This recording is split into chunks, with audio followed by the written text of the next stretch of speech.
সিভিলে খেলাধুলা করি এটার জন্য না, আমরা সারা বাংলাদেশের জন্যই খেলা করি এবং আমরা 12 মাসে প্র্যাকটিস করি।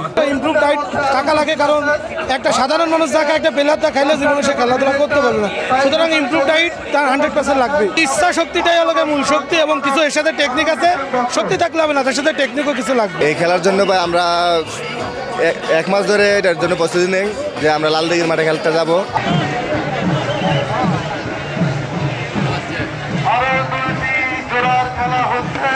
দুধ খাইতে হয়, সকালবেলা কাঁচা ছোলা খাইতে হয়, এক্সারসাইজ করতে হয়, প্রতিদিন সবসময় আমরা খেলাধুলা মেঝে তাই 33 মেঝে থাকলে খেলাধুলা ভালো হয়।